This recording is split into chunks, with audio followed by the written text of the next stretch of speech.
What a story does a lot of times is it'll create a framework for you to think, or a framework for facts and figures to drop right into. It gives you something that you can hold that with. And a lot of times those stories will do that, and because you can wrap your head, you'll remember the story much longer than you would the factoid if somebody just came out and said, here are the facts.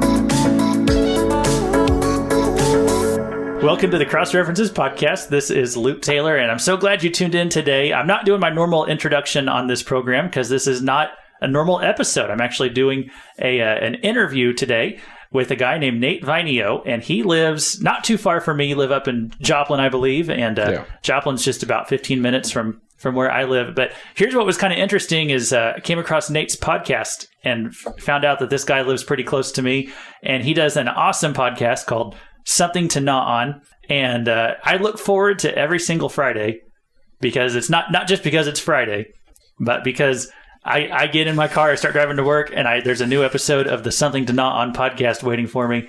And so I popped that on and listened to a good story from Nate. And so I just invited him out to have a little conversation with me today. Hey, Nate, it's nice to meet you in person. Yeah, it's nice to put a face in the fact that you're not short. You're a good 6'5" or something like that. You know how you a little bigger than my picture on the phone. Yeah, you're like looking at that on a phone and going, wow, you cast all these messages back and forth and you kind of create this image in your mind. It's like, wait a minute. Yeah. That's what you also hear working in, since I work in radio, and they always say you never look like what they expect you to look like. So was it Garrison Keillor that always said that he had a face for radio? Oh, yeah. They have said that. Yeah. And so I can always tell when people meet me, they're just, they never would have believed. They're always disappointed. I'm like, well, what's that all about? Yeah. Well, Nate, here's what I want to talk to you about today. You like stories, don't you? Yes. Love them. Yeah. Well, I noticed you always have a story to tell on your show. And so what is it about stories? Why do you like to use those to communicate so many truths? Wow. You've given me a wide open canvas here. Thank you. Stories grab my attention. And to be able to take a story that grabs your attention, but at the same time have a biblical truth that jives with that. I refer to the podcast sometimes as a parable style podcast, in the sense that we're telling a story, but it's on the one hand, it's about the story, and sometimes they're funny, sometimes they're stories from my childhood, sometimes they're stories about my family, and other times they're historical stories that I really like. And what's ironic is I think the historical stories are super cool and just really intriguing and what have you.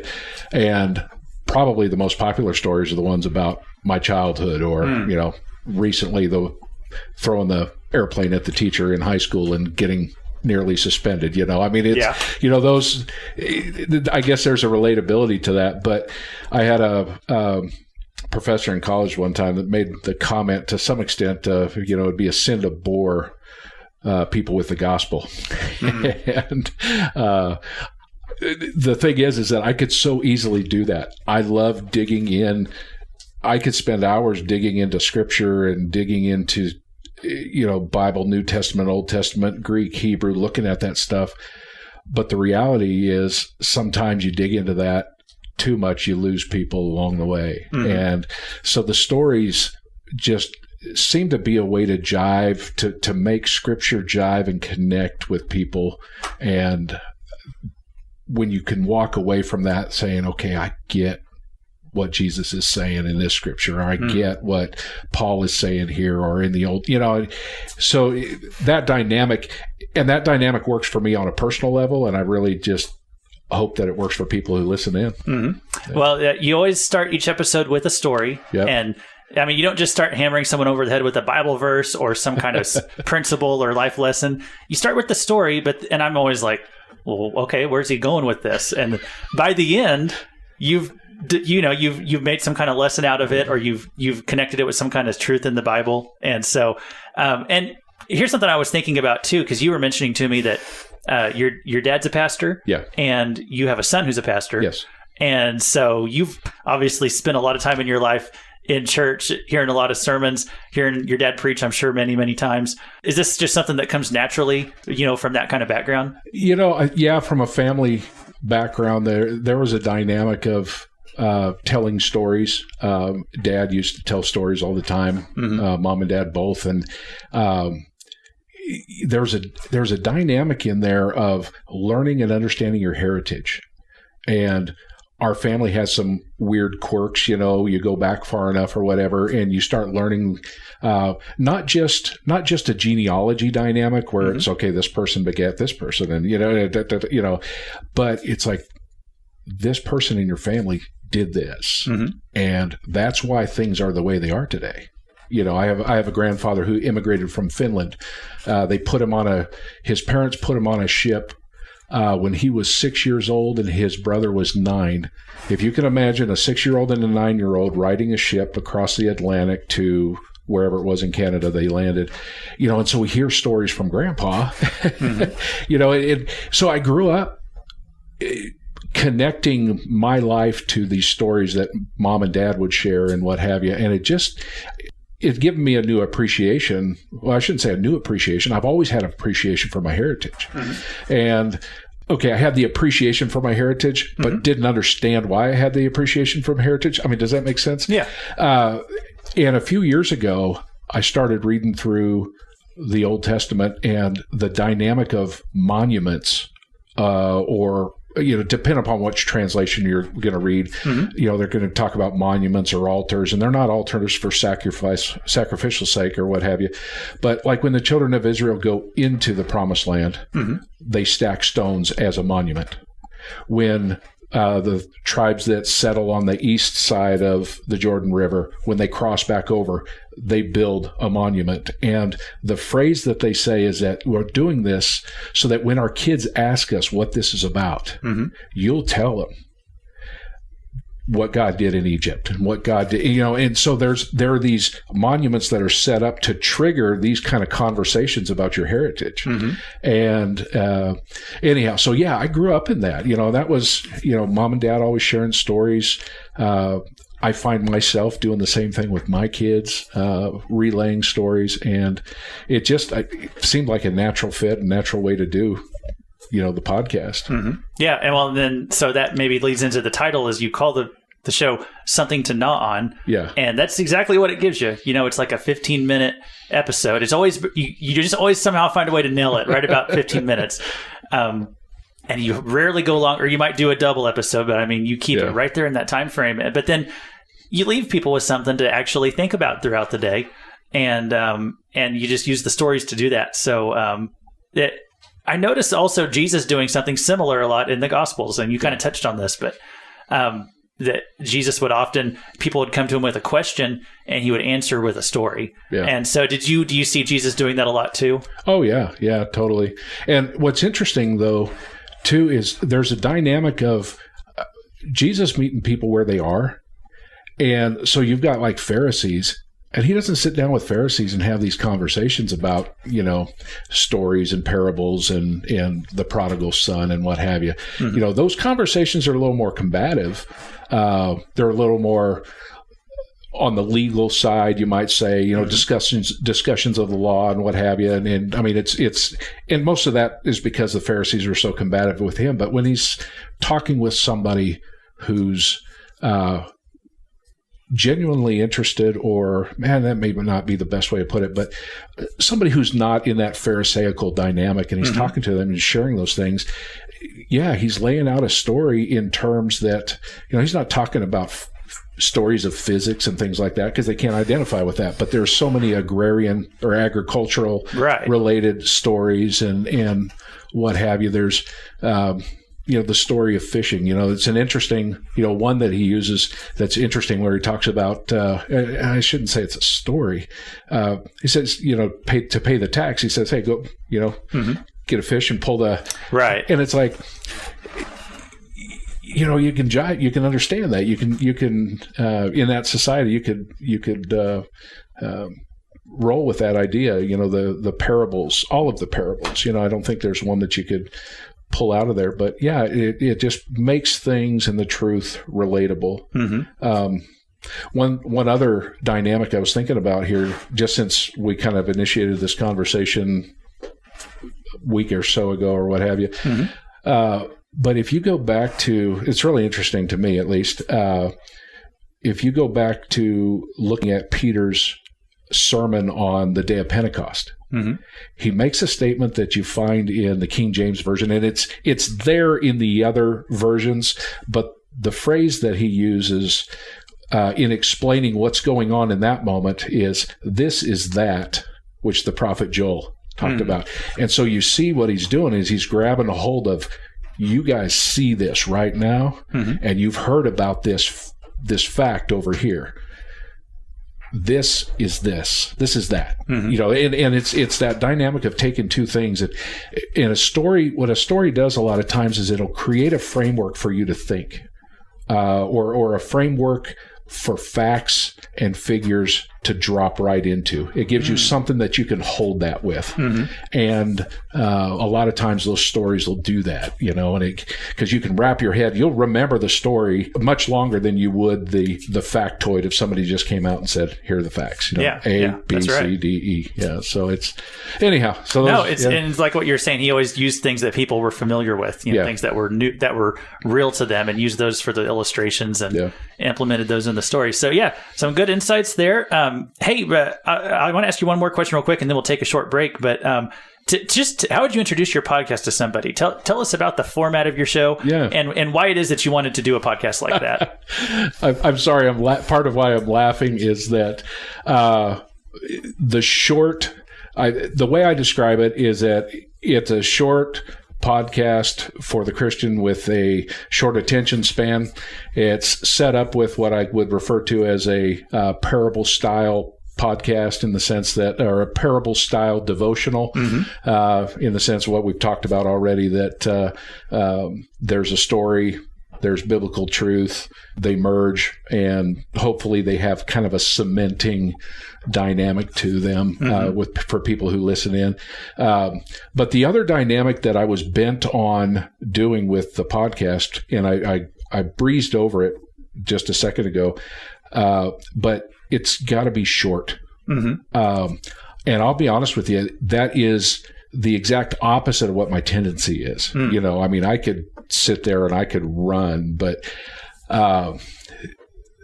we live in a culture, that may or may not have that amount of time or whatever to run long. And I'd hate to be the one who would bore people with the gospel or anything like that. But the big reason behind it, and I hope you can kind of get a kick out of this, but when I graduated from college, the first degree deal, mm-hmm.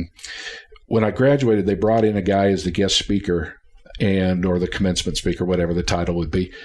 And he preached a sermon for like 45, 50 minutes, might have been pushing an hour. Mm-hmm. And we were seated on the floor. The graduating class was seated on the floor next to the speaker. And then everybody, the entire audience, was up in the bleachers looking down on us and what have you. Mm-hmm. And it was the most tiresome, frustrating.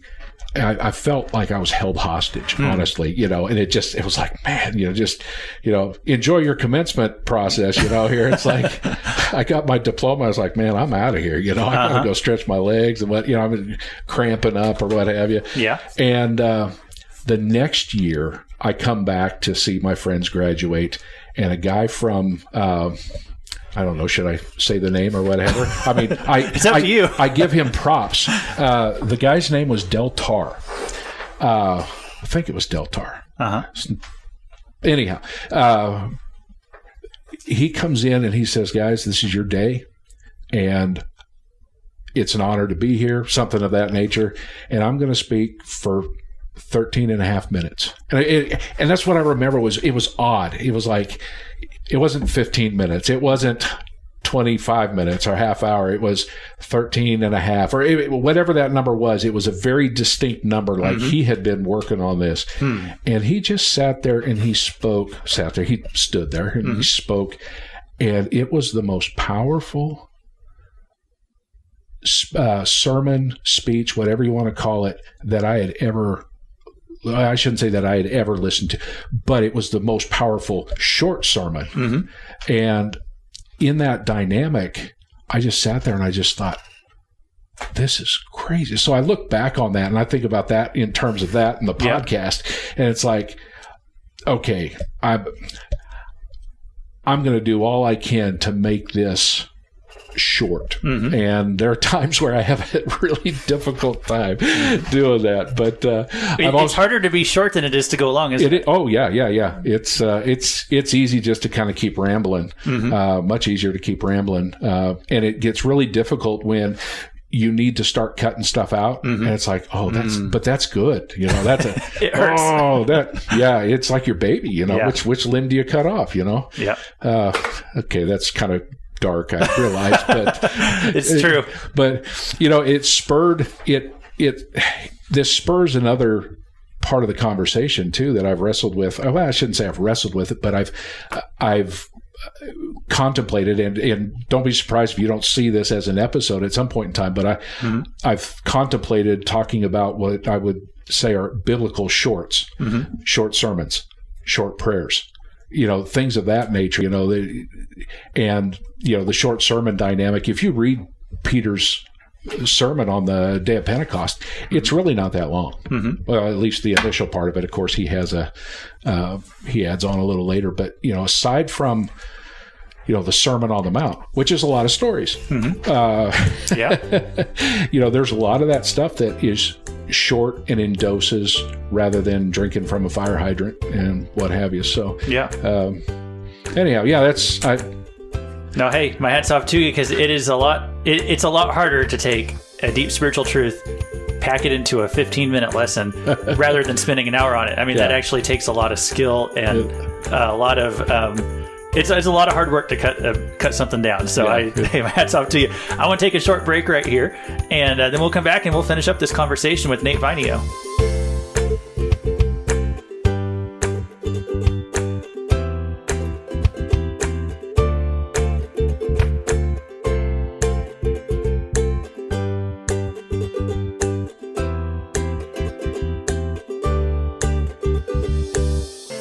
Well, hey, welcome back. So this is Luke Taylor, and you're listening to the Cross References podcast, and I'm speaking with Nate Vainio. He's the host of the Something to Gnaw On podcast, and I'm going to put links to his show and all that. Probably about anywhere you're listening to mine, you can also look up his and find his, but he's got the Something to Gnaw On podcast, and he's here with us today. He was just telling us a little bit about his show, and as I was saying, he does all his episodes in 15 minutes or less. Sometimes he'll do a double episode, and he might give you, then it's 30 minutes. You can listen to it in chunks. The one that came out today was 30 minutes. I stopped at the halfway point. I'm like, that's enough for today. Like, I want to do what the title says. I want to gnaw on it. And it was just a really good story. And I was thinking, when I started my podcast, my original title for Cross References, I was going to call it 30-Minute Theology. And I was going to make it, every episode was going to be 30 minutes or less. And I am so glad I didn't do that now, because I probably on average, I go about 40 minutes, sometimes even, an hour or so. So I'm like, okay, well, I would have been lying if I had called it 30-minute theology. It is too hard. I'm not as hard of a worker as Nate. I can't get it down to a certain time. Too painful. But he does it. He's disciplined. He keeps it at 15 minutes or less each week. And so some good work there. Hey, Nate, if people were wanting to get into your show, what do you think are a good 2 or 3 episodes that you would really want to direct people to give them a good feel of what your show is all about? I think what I'd do is I'd split my answer, if that's okay. Yeah. So all of the stories that I share, you generally fall into 2 categories. One is going to be stories about me, my childhood, upbringing, my family, my mom and dad, that kind of stuff. The other, I love history. And so there are stories throughout history that, as I've read through some things historically, I'm thinking to myself, this is incredible, absolutely incredible. And those stories highlight something immediately in my mind. I think, hey, let's talk about these stories. And so at a minimum with those stories, I've always thought, not only do you get a good Bible study, but there's a part of our history. And a lot of those stories, I'll be honest with people, generally are World War II, Vietnam. I enjoy war history. Well, I noticed you pull a lot of stories from that. So you read a lot of books on those subjects then? read a lot of that. There's one from World War I that just blew. In fact, there's a guy that does a podcast called Hardcore History. Dan Carlin, I think is his name. I've listened to that one. And that's what got me started listening to years ago, listening to podcasts related to history and what have you. Now, I did the exact opposite of Dan Carlin, because you listen to Dan Carlin's deal, he's got a 6-hour podcast. So it's like, true. We are diametrically opposed to each other in that. But he shared a story related to the start of World War I that just blew my mind, and I dug into it. I kind of hit stop, and I was like, I just got to go back to the original and dig that up myself. And so anyhow, a lot of those. So you have those two dynamics of personal stories versus historical stories, war stories, dynamics. There is one episode that I do historically that is actually Josephus. It goes back to which it blew my mind when I read it. And if people are listening and they don't know who Josephus is, Josephus was most often people think of him as a historian, but he was also from a royal family, a Jewish family, priestly family. He was a general. He was an architect, and he was captured by the Romans. And what we read as history during early biblical days was written by this guy.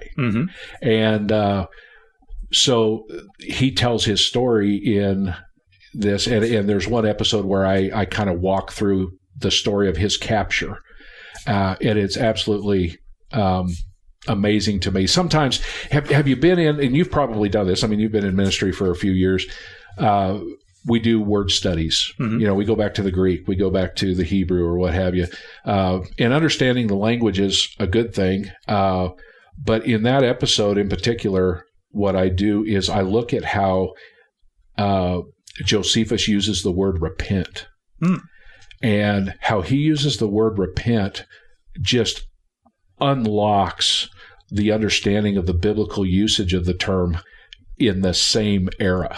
And so that's one that, if people are interested in historical dynamics, the title of that episode is The Idiot's Guide to Roman Citizenship. Okay. That's that one there. I see that here, your January 13th episode. Yeah. Then another one that is on the history side that I would recommend is called My TED Talk, which is a story about Ted Roosevelt, the eldest son of President Teddy Roosevelt, which is another. In fact, can I dive into another little story? Go for it.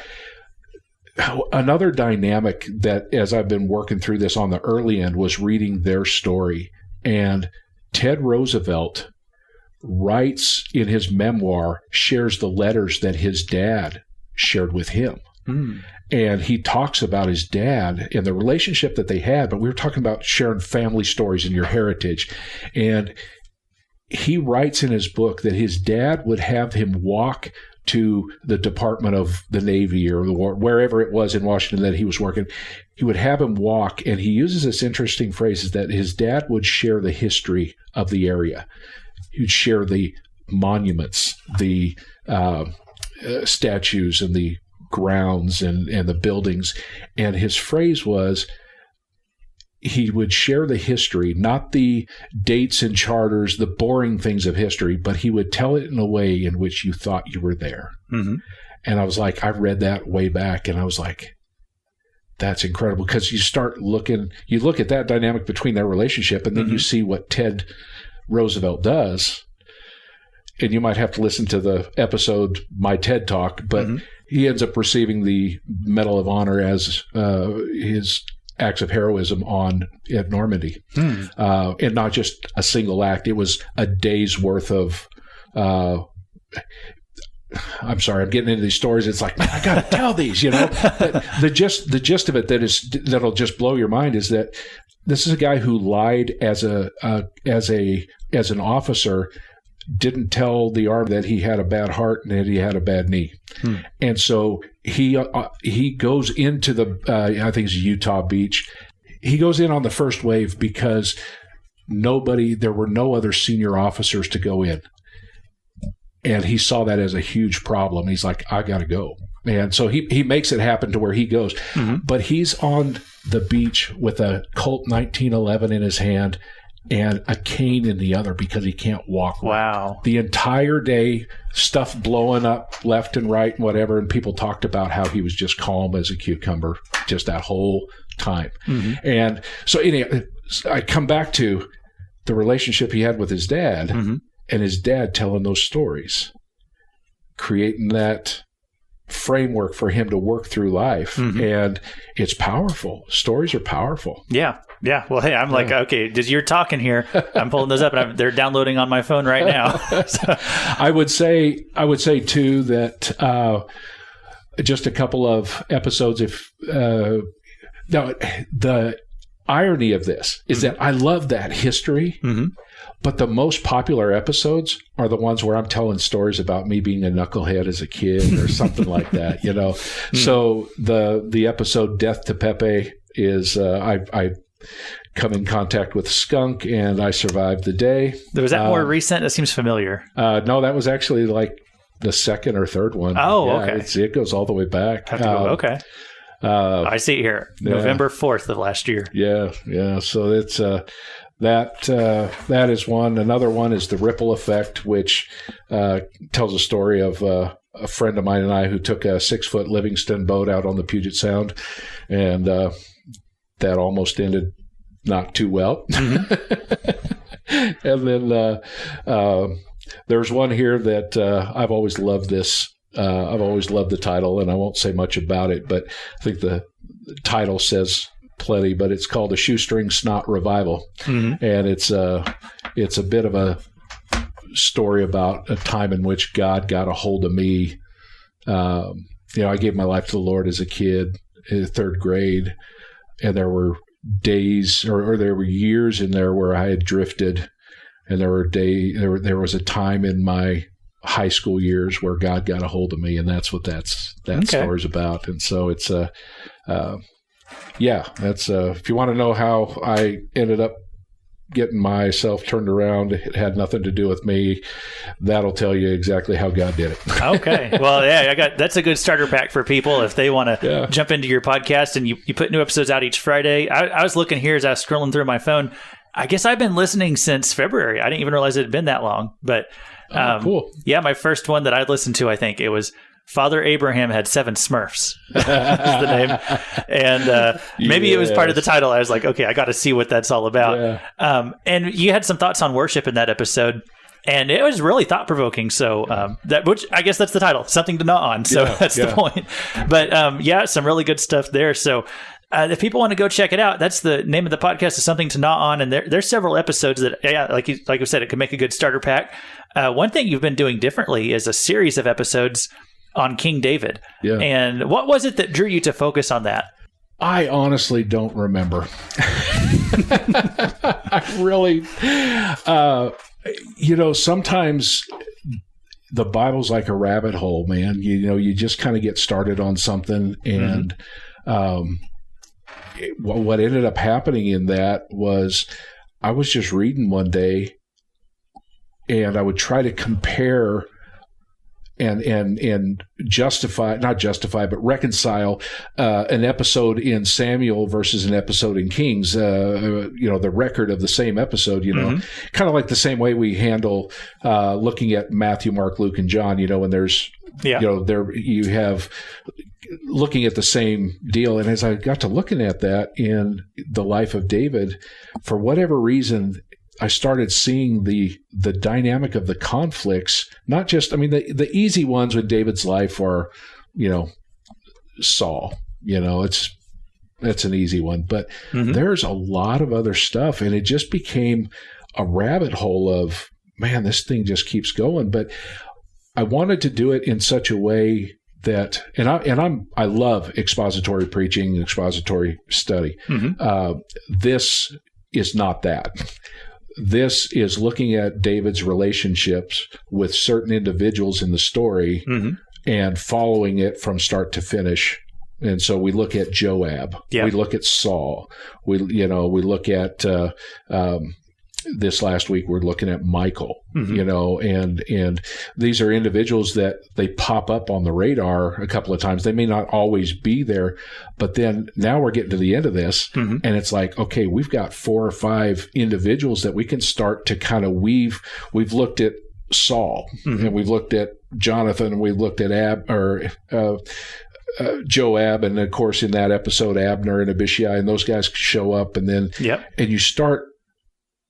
We're kind of getting to that place in the study where we merge and weave those together. But for the time being, it's like pulling that relationship out of that. And let's say, okay, let's just get to understand this relationship before we put it back into its context. And looking at, and I don't remember exactly why. I wish I had a super profound response, for that. But the dynamic of looking at how David handled conflict, because the irony is most times people look at that and they think, well, David didn't handle conflict real well.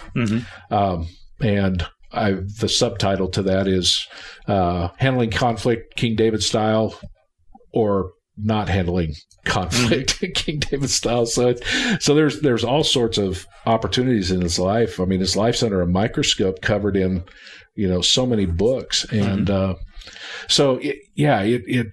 just wanted to do more of a character study than a expository verse by verse dynamic, or what have you, and then just kind of go back and weave those together. So I'm not even sure when or where this will end. Just following it until we're just we'll, like wringing out a sponge. You're just getting everything you can out of it. You bet. Yeah. Well, one thing I've noticed through the series is you talk about, and I'm going to use a word that I hate to use about people in the Bible, but you talk about the characters in the stories. You're talking about them though as real people, because they were real people. I think we kind of forget that sometimes, and we think of them like story characters. But I mean, you're actually spending a lot of time thinking about their personalities and trying to get inside their heads. Yeah. This last one with looking at Michael, there's a dynamic in that of almost doing a psychological profile, which I am thoroughly undereducated for. But part of that is, being able to step back, and, part of understanding Michael is understanding Saul, and well, what would it be like to be this maniacal king's daughter, his son, and so, what would it, and again, it's back to that story dynamic. Put yourself in the, like Ted Roosevelt was talking about his dad saying, hey, tell this in such a way that you put yourself into that. Yeah. How is it that we can talk about that story with David, any one of them, and interject ourselves into that to where we can see, rather than just reading a book and checking it off for the teacher, and so we get our grade and our participation award for the day. But how is it we get into that? And that's the challenge. No, but I mean, that it's very rewarding whenever you put in the work, because then when you tell that story, you're really bringing it to life. Yeah. And people read these stories, maybe they've read them 100 times, but if you don't really stop and just kind of walk through it slow, like you've been doing, there's so much more you can bring out of it. And I mean, it really makes you realize that these were real people dealing with real things. They had real emotions. Yeah. And so I appreciate you doing that. Again, the podcast that Nate does, it's called Something to Gnaw On. And people probably got that by now. But Nate, when you tell people how to find it, is it just anywhere people get their podcasts? Yeah, I would say it's on most. I'm guessing there are a few that it may not be on there, but it'll be on all of your major podcast platforms. You can catch meet up on Facebook at Something to Gnaw on Facebook. Just type that in; it'll take you to the Facebook page. There's also a dedicated website for that you can listen to that and just bypass the. For those who may not be podcast. Of course, this is your podcast, so they're probably listening to that. But if there's that's one of the things that I've dealt with on the front end of this was I had so many people who had no knowledge of how to track down a podcast dynamic. So the website is up. If you wanted to refer this, maybe that's the way to look at this. If you wanted to send it to somebody, the website is somethingtoknawon.com. Okay. And all of the episodes load right from that website. And so you send that to somebody who's not podcast savvy or what have you, they can listen to them right from the website. Yeah, no, that's a good way to do it, because I also put my episodes up on YouTube, and so some people that don't use a podcast app, then they can go use the website. They can check that out. Somethingtoknawon.com. Yep. Is that what you said? You bet. Okay. Well, that's where people can go. And so, hey, I just feel kind of inspired to really, as I'm going through the Bible, to kind of slow myself down a little more and just think about the personalities of the people in the story, and remember that they aren't just characters, even though we use that word a lot, but they were real people. And so I feel more inspired to do that today, and Something to Gnaw On podcast has helped me with that too. So, hey, Nate, thanks for coming along and sharing some of these insights with us, and I hope people will go and check out your show next. Yeah, thanks a lot. I appreciate the opportunity to have this conversation.